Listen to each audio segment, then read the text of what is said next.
आहे काय? माझी ग्रामपंचायत सदस्य तरी माच किती महाराज, बुटावर बुट टाकून बसतो. महाराजाला म्हणतो हा जय हरे, कुठं चालला? अरे महाराज आहे तो, जरा तरी इज्जत दे त्याला. ही पॅन्टीवाली धोत्रावलेला लई अड्यात काढते ती. काय वाटतं ताकद कमी आहे धोत्रात? अरे तुम्हाला ताकद सांगायची, ताकद ऐकून घ्या. 6 शस्त्र 18 पुराण 4 वेद मुखद गतत रामेश्वर शास्त्रींच्या. पण मस्तक तो किता है तुलने से ब्रह्म तो कासी आले मनोनी रामेश्वर चरणी मस्तक ठेविले आरती तुकारामा. स्वाभिमान जपा रे, पण अभिमान करू नका. काही नाही आपल्याकडे. लोक फक्त मोठेपणा करतात. अरे मी करतच नाहीये रे. याला ज्याला समजलं ना की मी नाहीये, मी कोण आहे. नामदेवराय ज्ञानोबाराय तीर्थयात्रेला निघाले. तसे नामदेवराय जात नव्हते, कारण नामदेवराय एकनिष्ठ कटेवरी कर नाही ज्या देवाचे न घे मी तयाचे. पण देव म्हणले न्यायला कोण आलंय हे महत्वाचं आहे, जाताय कुठं हे महत्वाचं नाही. खातोय काय हे महत्वाचं नाही, खातोय कोणासोबत. पिठलं भाकरी खातोय पण आमदारासंग खातोय ना. ताटातलं बघत नाही, शेजारी बसलेला माणूस बघतात. कळतंय ना. मग जाताय कुठे, जाताय कोणासोबत. महाविष्णूचा सखा माझा, महाविष्णूचा अवतार सखा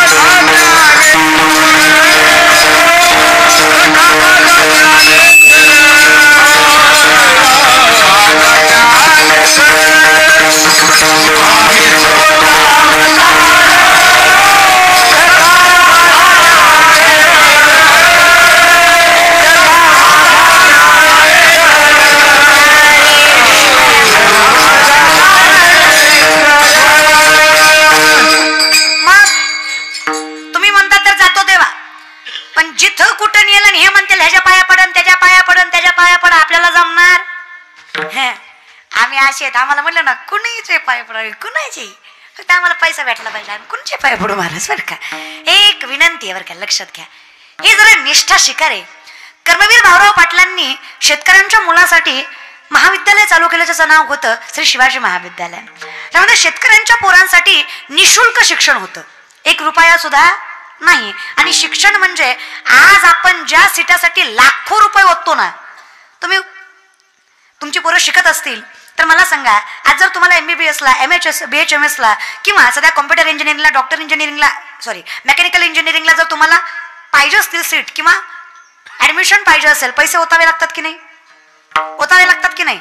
अर्थात लाखोंची फी तुम्हाला भरावी लागते, तेव्हा तुमचं पोरग कॉलेजला जातं किंवा चांगल्या कॉलेजमध्ये त्याला नंबर मिळतो.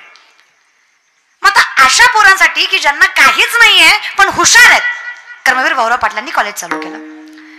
आणि त्यामध्ये एक मुष्टी पद्धत होती की बाई जर दळण करते तर तिनं 1 मूठ दळण कॉलेजसाठी बाजूला काढायचं आणि मग दळण करायचं. आसपासच्या लोकांनी मदत करायची आणि मग ते कॉलेज चालायचं लोकांच्या देणगीवर. आणि मग एक दिवस काय झालं, एका माणसाने लाखोची मदत केली. द्यावं कुठं हे कळलं पाहिजे बरं का, द्यावं कुठं हे कळलं पाहिजे. भलत्यांना देण्यापेक्षा गरज आहे त्यांना द्या. आमची माणसं इतकी मूर्ख आहेत, म्हणजे आम्ही सगळेच आपण एवढे मूर्ख आहेत. आपण पंक्ती घालतो आणि पंक्तीमध्ये गरीबाचा पोरगा बसला असला आणि तिकडून साहेब आला की त्याला म्हणतो उठे उठ, साहेबाला बसू दे. पंगतच कशाला घालतो ना, तो जर साहेबालाच खाऊ घालायचा होता तर घरी खाऊ घालायचा ना, पंगत कशाला घातली. अरे तू गरीबाच्या पोरला उठवलं आणि कुणाला बसवलं. हा खरं बघ, तुलाच कळलं बघ. काय करताय तुम्ही बरं, मग करताय कशाला. हा द्यावं कुठं हे कळलं पाहिजे रे पोरांनो. खरं आहे का नाही रे, उठू देत की नाही तुम्हाला. हो चला विषय रे, लोकांना कळत नाही की माणूस करतोय काय, इथं चुकताय रे. त्याच्यापेक्षा बरी ना, जरी स्वधर्मात होते जे जे मिळे आपण याते, ते ते जे बहुते सन्मान योगे. देशकाल पात्र पाहून दान करा, कुठलंही उपकार न ठेवता दान करा. आणि ज्याला गरज आहे देशकाल पात्र पाहून दान करा. अर्जुना अदानम सात्विकम श्रुतम. कळलंच नाही आम्हाला. चला मग त्या माणसाने लाखोची देणगी त्या भाऊराव पाटलांच्या कॉलेजला दिली. भाऊराव पाटील म्हणेल, देव तुमचं भलं करू, आभारी आहेत आम्ही तुमचे, एवढी मोठी तुम्ही शेतकऱ्यांच्या पोरांना देणगी दिलीत, तुमचं कल्याण होणार. तो व्यक्ती म्हणला, भाऊराव पाटील काहीच काळजी करू नका, इथून पुढे जेवढा खर्च लागेल कॉलेजला मी देतो, माझ्या खर्चातनं, तुम्हाला रुपयाची काळजी पडू देणार नाही. फक्त माझी एक छोटी अट आहे. काय अट आहे? कॉलेजचं शिवरायांचं नाव काढून माझ्या वडिलांचं नाव कॉलेजला द्या. कर्मवीर भाऊराव पाटील म्हणाले, तुमच्या देणगीच्या बदल्यात तुम्ही मला माझ्या नावासमोरचं माझ्या बापाचं नाव बदलायला लावलं तरी बदलतो, पण कॉलेजचं शिवरायांचं नाव बदलणार नाही, याला निष्ठा म्हणायची.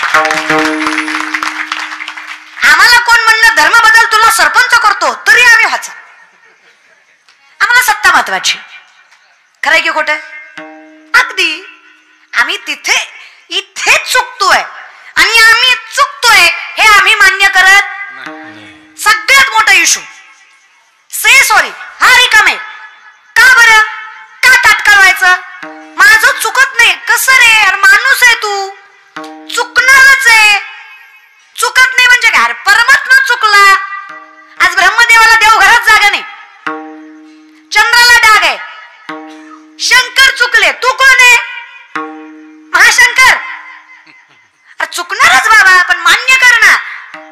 मोठेपणा मान्य करण्यात आहे. आमची माणसं मान्यच करत नाही बघा. कधी कधी मोठेपणा सोडून कमीपणा सुद्धा घ्यावा लागतो. मिर्झा राजांना 23 किल्ले तहामध्ये द्यावे लागले की नाही?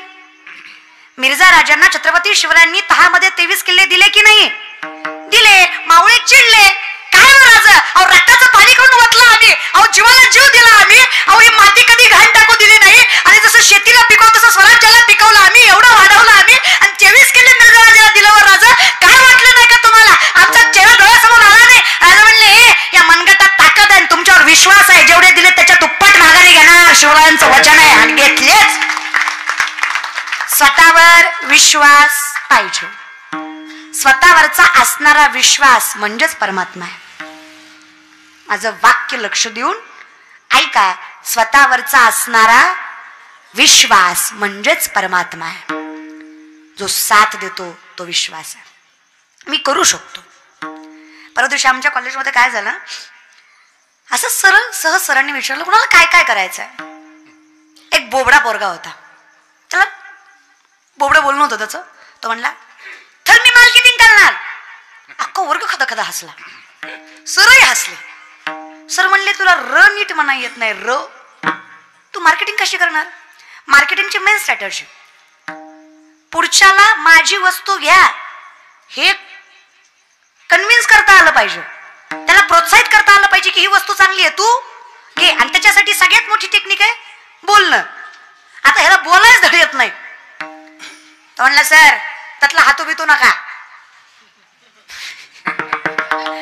आधी सिद्ध केला की मला येणार नाही, मग हाता. सर म्हणले, चल लगेच सिद्ध करतो. हे 20 रामायणाचे ग्रंथ घे, उद्याच्या लेक्चर पर्यंत तू जर हे 20 रामायणाचे ग्रंथ विकले तर मी मान्य करेल तू उत्कृष्ट मार्केटिंग करू शकतो. हा गेला. सगळ्यांना जिज्ञासा होती. आम्ही दुसऱ्या दिवशी कॉलेजला गेलो, लेक्चर संपलं आणि शेवटच्या ह्याच्या टप्प्यात सरांनी विचारलं, उठ रे. तो उठला. ग्रंथ विकले का? म्हणलं विकले.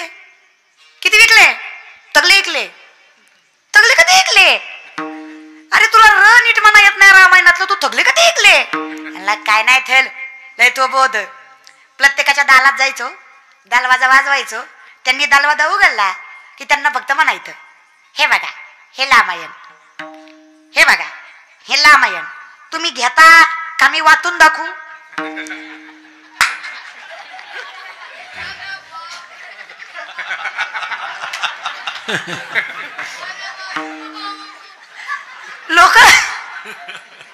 लोक म्हणले, ह्याच्याकडनं रामायण वाचण्यापेक्षा घेतले.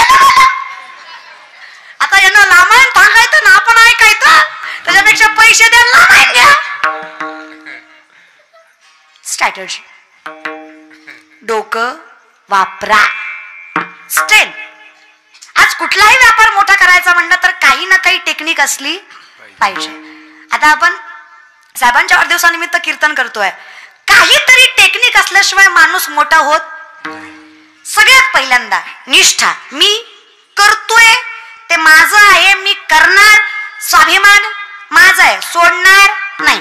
कष्ट, निष्ठा, स्वाभिमान आणि जर टेक्निक वापरली तर छोट्यातला छोटा माणूस मोठ्यातला मोठा व्यापार करू शकतो. हे कायम लक्षात ठेवा. स्ट्रॅटेजी वापरा रे, गनिमी काव्य वापरा. इतिहास त्याच्यासाठीच आहे. इतिहास भांडण करण्यासाठी नाहीये. शिवराय माझे, आंबेडकर तुझे, अहिल्याबाई होळकर तुमचे, आमचे, ह्याच्यासाठी नाहीये इतिहास. इतिहास डोकं वापरण्यासाठी आहे. दूरदृष्टीचा विचार करा शिवरायांचा. आता सरकार बोंबलतंय संडास बांधा, संडास बांधा. 450 वर्षापूर्वीचा रायगड आहे. आजही जा तुम्ही रायगडावर, आजही तुम्हाला शौचालय बघायला भेटतील. ह्याला दृष्टी म्हणायची जी आमच्या शिवरायांची होती. व्यापार कौशल्य, शिवशाही. अरे शिवकाळाचा विचार करा. पोरांना, शेतकऱ्याच्या पोरांना, अरे साधं वाक्य सांगते. जिथं सरदाराचं पोरग हिंदवी स्वराज्याचं स्वप्न बघताय, मग आमच्या शेतकऱ्याच्या पोरांना स्वतःच्या स्वराज्याचं स्वप्न का बघू नये? सरदार आहेत गुलामगिरीमध्ये शहाजीराजे, त्यांचं पोरग कशाचं स्वप्न बघताय? हिंदवी स्वराज्याचं. आम्ही जगाच्या पोशिंद्याची लेकरं आहेत. आम्ही कशाचे स्वप्न बघावी? स्वतःच्या साम्राज्याची बघू नये, स्वतःच्या व्यापाराची बघू नये, स्वतःच्या मातीच्या वैभवतेची बघू नये. का बघू नये? व्यासपीठावर मीच पाहिजे, गाजा माझ्या माझाच पाहिजे. का नको? स्वाभिमान आहे ना. 4 माणसात नाव कमवायचंच. पण हे कधी होतं माहितीये? कामयाब वो नहीं होते जिनके सिर्फ सपने बडे होते. सिर्फ सपने. फक्त बुलेट फिरवली म्हणजे मोठा होत नाही. कामयाब वो नहीं होते जिनके सिर्फ सपने बड़े होते हैं. कामयाब वो होते हैं जो अपने सपनों पे आड़े होते हैं. जिद्द ठेवा, परमात्मा तुमच्या पाठीशी. जिद्द पाहिजेच. मासाहेबांचं स्वप्न होतं माझ्या शेतकऱ्याच्या पोरांनीच माती राखायची. पिकवतायत ते मग राखायची सुद्धा. अरे तुम्हाला पाखरं मारायला जमतात, मग शत्रू मारायला सुद्धा. गोफण फिरून पाखरं मारता ना, मग तलवार फिरून शत्रूही मारा. मनगटात तुमच्या पाखरं मारायची ताकद आहे, तर त्याच मनगटात शत्रू मारायची, माती राखायची ताकद आहे. माझ्या मासाहेबांनी आमच्या शेतकऱ्यांच्या पोरांना शिकवलं. आम्ही सगळं विसरून गेलो रे. इतिहास आठवा जरा. आता सरकार बोंबलतंय पाणी अडवा, पाणी जिरवा, पाणी अडवा. या महाराष्ट्रातलं पहिलं धरण छत्रपती शिवरायांनी बांधलं खेड शिवापूरला. अशी 32 धरणं राजांनी बांधली शेतकऱ्यांच्या उपयोगासाठी. कसला विचार करताय तुम्ही? का करू शकत नाही तुम्ही? काही नाही रे दादा, फक्त ताकद आणि विश्वास असला पाहिजे. ताकद आपल्या सगळ्यांकडे आहे, फक्त आपला आपल्यावर विश्वास नाही. माणूस आपलं उत्तर बरोबर असताना, म्हणजे पोरगा पेपर लिहित असताना स्वतःचं उत्तर बरोबर असलं, शेजारच्याचं चुकीचं असलं तरी त्याचं बरोबर आहे म्हणून बघून लिहिते. आणि पुन्हा म्हणतो मी बरोबर लिहिलं होतं. अरे येड्या, तुझा तुझ्यावर विश्वास पाहिजे रे. तुझा शेजारच्यावर आहे, पण तुझ्यावर काय? सायन्सचा विषय गेला म्हणून आर्ट घ्यायचं नसतं रे दाद्या. हे दादा, मोठं व्हा रे. फक्त सबसे कातिलवर मोठं होत नसतंय. कळलं त्यालाच कळलं. जरा डोळे चांगल्या ठिकाणी वापरा, जरा दूरदृष्टी शिका. काही नाही रे दादा. अरे जाणीव घ्या. आज महिन्याच्या महिन्याला तुमच्या हातात जी पगार पडती ना दादा, 1 तारखेला जी पगार पडती ना, ती पगार सुद्धा शिवरायांची कृपा आहे. तुम्ही म्हणाल कशी? वतनदारी पद्धत बंद करून वेतनदारी पद्धत माझ्या राजांनी चालू केली. देशमुखी, पाटीलकी, देशपांडकी माझ्या राजानं बंद केलं आणि सांगितलं वेतन घ्या आणि काम करा. म्हणून आज महिन्याच्या महिन्याला तुमच्या हातात पगार आहे. याच्या पलीकडं आज 7 वाऱ्यावर जे आपलं नाव आहे ती सुद्धा राजांची कृपा. पहिली शेतीची मोजमापणी शिवरायांनी केली. 7 काड्या 12 हात, ज्याला 7 वारा म्हणला जातो. आणि या मोजमापणीमुळे प्रत्येकाला प्रत्येकाची जमीन मिळाली. आणि एका वाक्यात सांगू का, आज शिवराय नसते तर 7 वाऱ्यावर आपली आपल्या बापाची नावं नसती. हे एका वाक्यात. हे त्यांच्यामुळं.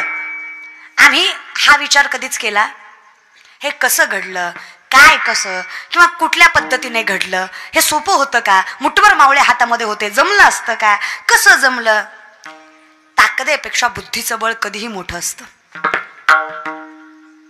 तुकोबारायांपेक्षा मोठे मोठे ज्ञानी आहेत, रामेश्वर भट्ट, बंबाजी बुवा, तरी सुद्धा तुकोबारांच्या चरणावर मस्तक ठेवतात.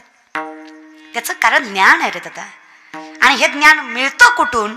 फावे तया जिथून मिळालं ते ही संत मंडळी. ज्याला मिळून सुद्धा ज्यांनी राखलं नाही त्याचं कारण कल्पनेची